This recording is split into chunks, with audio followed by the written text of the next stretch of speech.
Shalom, selamat pagi, salam sejahtera saya ucapkan untuk kita semua. Pada pagi hari ini kita patut bersyukur kepada Tuhan oleh karena kemurahannya di dalam kehidupan kita. Kita ada sebagaimana kita ada sampai hari ini, semuanya karena kekuatan yang daripada Tuhan. Amin Bapak Ibu Saudara. Puji Tuhan, pada kesempatan pagi hari ini dalam merenungan awal pekan ini kita akan merenungkan firman Tuhan. Namun sebelumnya mari kita tunduk kepala, kita bersatu di dalam doa. Bapak, terima kasih pada pagi hari ini kami kembali bersyukur oleh karena rahmat dan anugerah-Mu dalam hidup kami.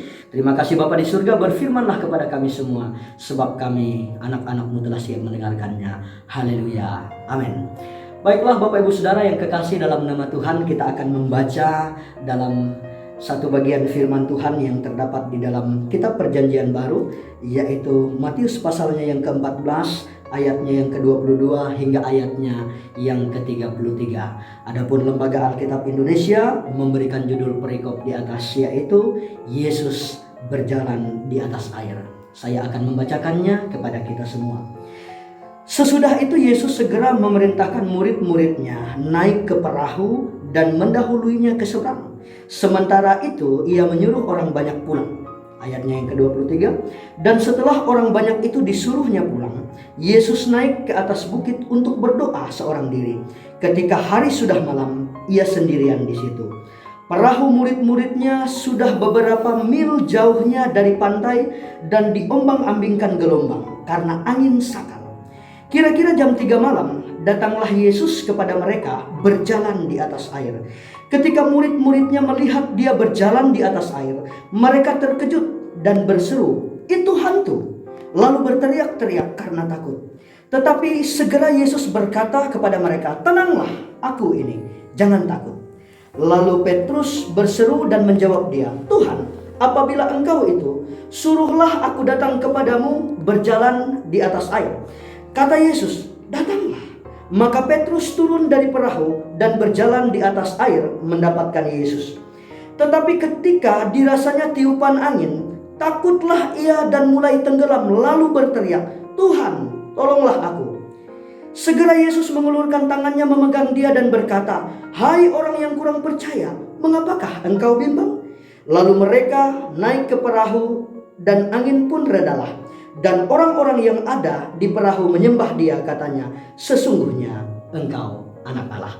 Bapak, Ibu, dan saudara-saudara yang kekasih dalam Tuhan kita Yesus Kristus, pada pagi hari ini saya akan membawa kita untuk merenungkan firman Tuhan ini di bawah satu tema, yaitu hidup yang fokus kepada Kristus. Hidup yang fokus kepada Kristus.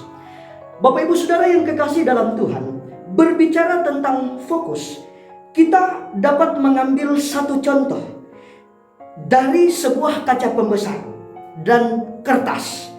Apabila kaca pembesar itu diarahkan ke sinar matahari yang terang, kemudian difokuskan ke kertas, maka lama-kelamaan kertas itu akan menjadi terbakar oleh karena panasnya matahari. Nah, saudaraku yang dikasihi oleh Tuhan, artinya fokus itu adalah sesuatu hal yang begitu hebat di dalam kehidupan ini. Fokus dapat membuat kita berhasil dan melakukan hal-hal yang besar di dalam kehidupan kita. Pagi ini Tuhan mengajarkan, jika kita sungguh-sungguh memfokuskan hidup kita kepada Kristus lewat pertolongan Roh Kudus, maka kita pun akan dapat melakukan perkara-perkara yang besar dan ajaib di dalam kehidupan kita. Ada 3 kunci agar kita dapat hidup fokus kepada Kristus di dalam kehidupan kita.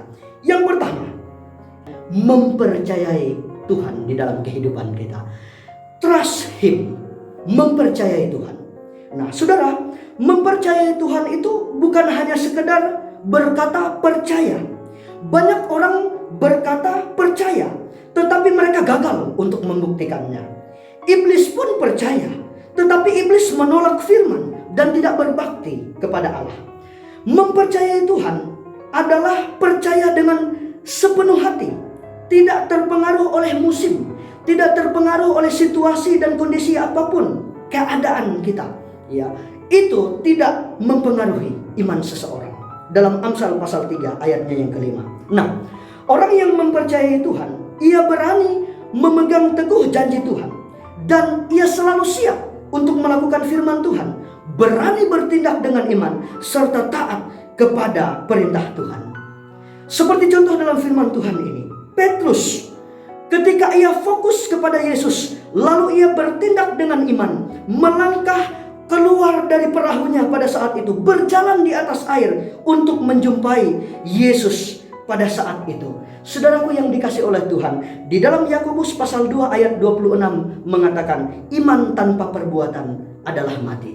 Maka oleh sebab itu, ketika kita ingin fokus kepada Tuhan, yang pertama yang harus kita lakukan, trust Him, mempercayai Tuhan di dalam kehidupan kita.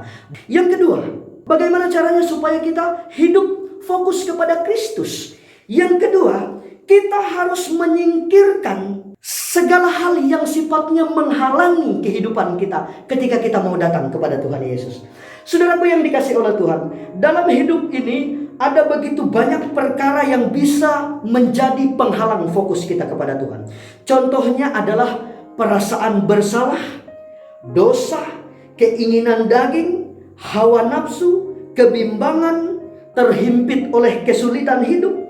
Bahkan seringkali saudaraku yang dikasih oleh Tuhan, sedang diberkati Tuhan, sedang dipakai Tuhan, ketika sudah hidup di dalam zona yang mapan, bisa membuat orang fokus kepada kehebatan dirinya sendiri dan sudah tidak lagi fokus kepada Tuhan. Nah, saudaraku yang dikasih oleh Tuhan, ketika Petrus kehilangan fokus pada saat itu, ia mulai tenggelam dan ia mulai berteriak, "Tuhan, tolonglah aku. Aku sudah tidak mampu lagi untuk berjalan di atas air." Saudaraku yang dikasih oleh Tuhan, Yesus tidak menghakimi Petrus pada saat itu, namun Yesus segera menolong Petrus pada saat itu. Kemudian Yesus berkata kepadanya, "Mengapa kamu kurang percaya dan mengapa engkau bimbang?" Saudaraku yang dikasih oleh Tuhan, jadi yang kedua, bagaimana caranya supaya kita tetap hidup kita fokus kepada Kristus? Yang kedua, kita harus menyingkirkan segala penghalang-penghalang yang kemungkinan besar menghalangi kita untuk datang kepada Tuhan. Dan yang ketiga, bagaimana caranya supaya kita dapat hidup fokus kepada Kristus, yaitu berjalan bersama-sama dengan Yesus. Pada saat Petrus ditolong Yesus, ia berjalan bersama Yesus masih di atas badai dan ombak yang sangat besar, dan kembali ke perahu menjumpai murid-murid yang lain. Di sini Tuhan mengingatkan kita bahwa ikut Yesus adalah kehidupan yang bukan tanpa masalah, bukan tanpa gelombang, bukan tanpa badai, bukan tanpa air mata, bukan tanpa penderitaan, bukan tanpa salib.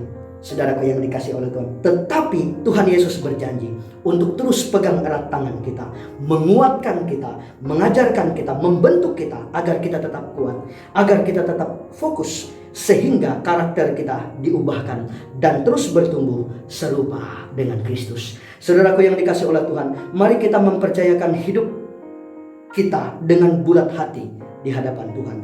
Singkirkanlah pikiran penghalang yang bisa membuat kita bimbang, dan selalu hidup intim berjalan bersama-sama dengan Yesus. Dengan demikian, dalam kondisi apapun, baik itu senang, sehat, sakit, susah, kecukupan, kekurangan, kita tetap dapat hidup fokus kepada Kristus. Karena lewat hidup fokus kepada Kristus, kita akan dikuatkan oleh kuasa Roh Kudus, dan kita dapat melakukan segala perkara-perkara yang besar di dalam kehidupan kita.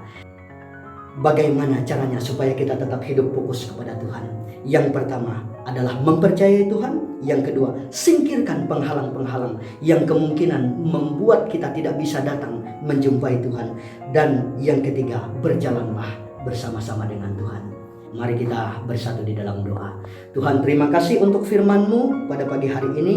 Biarlah firman-Mu ini Tuhan tidak berlalu begitu sia-sia, tetapi melainkan terus menjadi kekuatan dan pedoman di dalam setiap kehidupan kami untuk melangkah bersama-sama dengan Tuhan.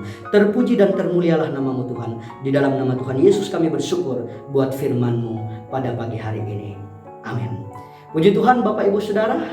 Shalom, Tuhan Yesus memberkati kita semua.